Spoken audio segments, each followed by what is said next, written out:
A kú déédé àsìkò yìí. Kókó inú ìwé ìròyìn la mú wá fún yín láti inú àwọn ìwé ìròyìn ilẹ̀ wa. Orúkọ tèmi ni Ọmọgbémisọ́lá ọmọ Alọ́gọ̀madẹ̀. Ìdúnàádúrà tó ń lọ lọ́wọ́ fún owó oṣù àwọn òṣìṣẹ́ láàrin ìjọba àpapọ̀ àti ẹgbẹ́ òṣìṣẹ́ ni ó forí ṣánpọ́n látàrí àìríbíforí rẹ̀ tì sí.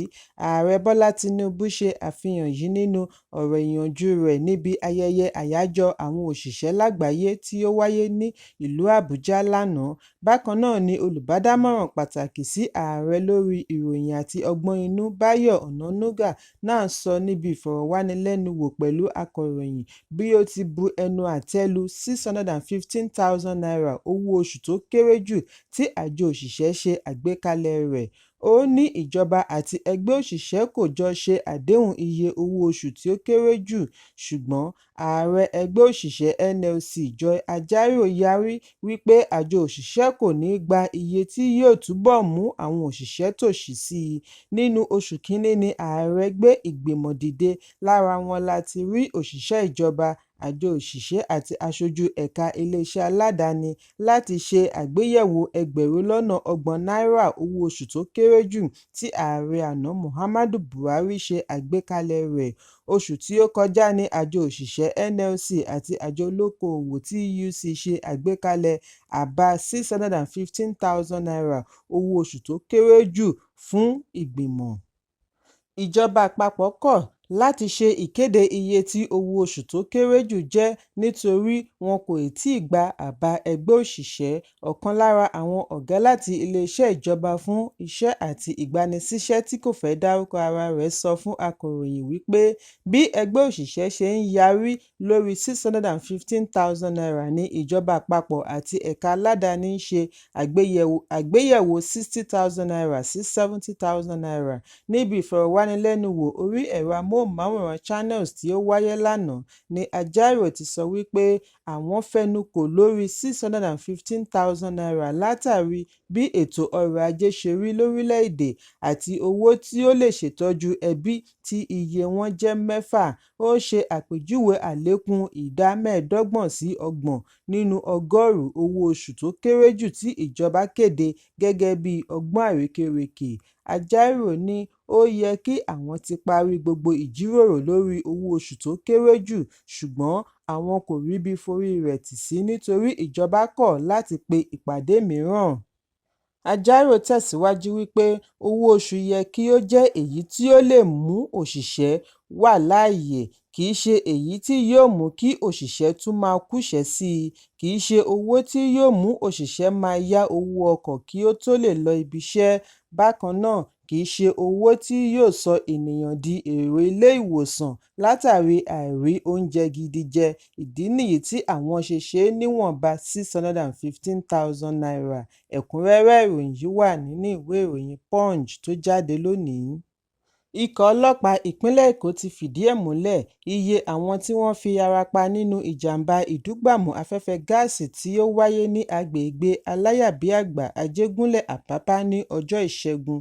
Lórí ẹ̀rọ abánidọ́rẹ̀ẹ́ X ni agbẹnusọ ọlọ́pàá Benjamin Hundeyin ti sọ lánàá wípé ènìyàn 22 ni ó fi ara pa. Lánàá ni ìròyìn jábọ̀ wípé aláboyún kan tí ẹnikẹ́ni kò tíì lè ṣe ìdánimọ̀ rẹ̀ pẹ̀lú àwọn 8 mìíràn fi ara pa lọ́pọ̀lọpọ̀ nínú ìdúgbàmù afẹ́fẹ́ gáàsì tí ó wáyé láàrin aago 1 ọ̀sán lọ́lù.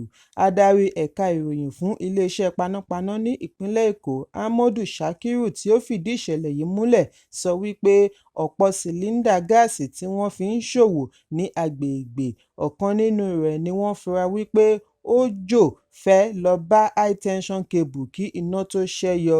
Ó fi kún un wípé iná yìí ba kẹ̀kẹ́ ẹlẹ́sẹ̀ mẹ́ta 4 ọ̀tọ̀ọ̀tọ̀ jẹ́, ṣọ́ọ̀bù 6 àti apá kan ilé onílẹ̀ pẹ̀lú ilé epo. Ṣùgbọ́n nígbà tí Hundeyin fèsì sí àfihàn fídíò tí ẹnìkan gbé sórí ẹ̀rọ X ni Hundeyin ní ẹ̀mí kankan ò sọnù. Àwọn tí wọ́n fi ara pa ti ń gba ìtọ́jú ní ilé ìwòsàn ìjọba Gbàgádà àti Ajẹ́rọ̀mí. Ẹ̀kúnrẹ́rẹ́ ìròyìn yìí wà nínú ìwé ìròyìn Punch tó jáde lónìí. Ìjọba àpapọ̀ ti bẹ̀rẹ̀ kíkó epo wọlé ọlọ́jọ́ 15 onípàjáwìrì 15-day emergency supply láti fi fòpin sí ọ̀wọ́ngógó epo jákèjádò orílẹ̀-èdè. Alámòjútó ẹkùn gúúsù ìwọ̀ oòrùn àjọ elépo onímọ̀-ẹ̀rọ Ayọ̀ Cardoso ni ó sọ eléyìí nínú àtẹ̀jáde.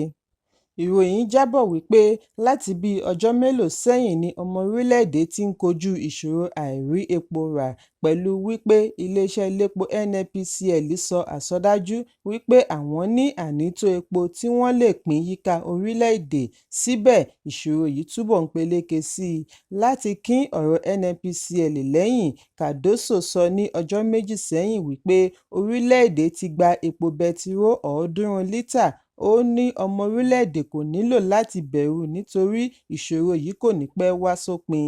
Lẹ́yìn èyí ni ó sọ wípé àgbá epo mìíràn tún ti wọlé sórílẹ̀-èdè, yóò sì tẹ̀síwájú láti máa wọlé láti ìsinyìí títí di ọjọ́ 15, àwọn yóò sì máa já kiri orílẹ̀-èdè.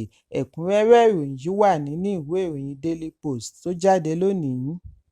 Olùdíje du ipò ààrẹ lábẹ́ òṣèlú Labour nínú ìdìbò ọdún 2023, Peter Obi, ti ṣe àpèjúwe ẹ̀sùn wípé ó mọ̀ọ́mọ̀ ń gbé àwọn ará ẹkùn gúúsù ìlà oòrùn kọlu ìjọba àpapọ̀ gẹ́gẹ́ bí èyí tí kò lẹ́sẹ̀ ńlẹ̀.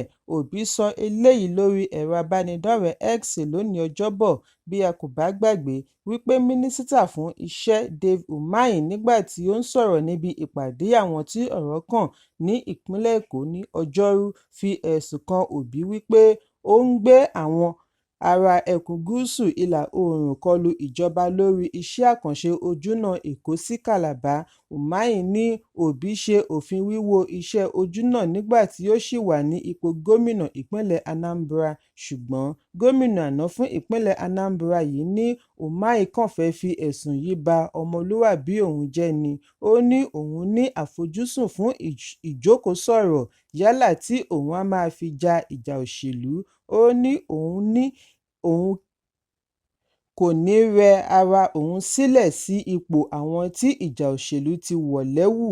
Ọ̀pọ̀ ìgbà ni Obi ti bu ẹnu àtẹ́ lu ìjọba àpapọ̀ lórí iṣẹ́ àkànṣe márosẹ̀ Èkó sí Calabar, bí ó ti ṣe àpèjúwe rẹ̀ gẹ́gẹ́ bí àìmọ̀ èyí tí ó kàn, misplaced priority.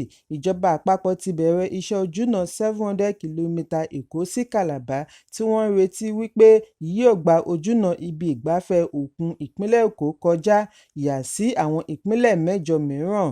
Iṣẹ́ àkànṣe yìí ti fa oríṣiríṣi awuyewuye tí ó dá lórí owó àti okòòwò tí èyí yóò pa lára.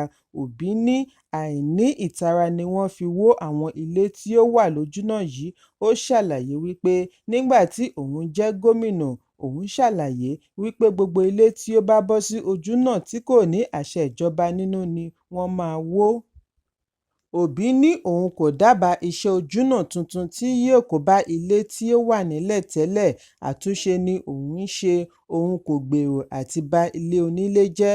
Ẹ̀kúnrẹ́rẹ́ ìròyìn yìí wà nínú ìwé ìròyìn Vanguard tó jáde lónìí. Pascal Okechukwu, tí gbogbo ènìyàn mọ̀ sí Cubana Chief Priest, ti dé sí ilé-ẹjọ́ gíga tó fìkàlẹ̀ sí ìlú Ìkòyí, ìpínlẹ̀ Èkó, fún ìtẹ̀síwájú ìgbẹ́jọ́ lórí ẹ̀sùn rẹ̀ fún ìtàbùkù sí owó náírà. Ọjọ́ 16 oṣù kẹrin ni àjọ tó ń gbógun ti ìwà ìbàjẹ́ àti ìṣòwò ìlú kúmọkùmọ EFCC fi ẹ̀sùn oníkókó mẹ́ta kan Cubana Chief Priest lórí ìtàbùkù sí owó náírà. Ọjọ́ kejì ni ó fi ojú ba ilé-ẹjọ́. Nígbà tí wọ́n ka ẹ̀sùn rẹ̀ sí i létí, ni ìlúmọ̀ọ́ká aláfẹ́ yìí bẹ̀bẹ̀ wípé òun kò jẹ̀bi ẹ̀sùn. Lẹ́yìn èyí ni adájọ́ Kẹ́hìndé Ògúndáre gba ìyọ̀ǹda rẹ̀ pẹ̀lú mílíọ̀nù 10 náírà àti onídùúró méjì iye kan náà. Adájọ́ ní ó gbọ́dọ̀ mú gbèdéke ìyọ̀ǹda yìí ṣẹ láàárín ọjọ́ 7. Ẹ̀kúnrẹ́rẹ́ ìròyìn yìí wà nínú ìwé ìròyìn Daily Post tó jáde lónìí. Kókó inú ìwé ìròyìn tòní kò ní jù báyìí lọ. Ẹ pàdé mi lọ́la fún àkọ́tún ìròyìn. Kí a tó lọ, ẹ má ṣaláì fi àríwísí yín ránṣẹ́, ìyẹn comment, kí ẹ sì bá wa subscribe sí ojúnà wa lórí YouTube kí kókó inú ìwé ìròyìn lè máa tẹ̀ yín lọ́wọ́ ní kíákíá.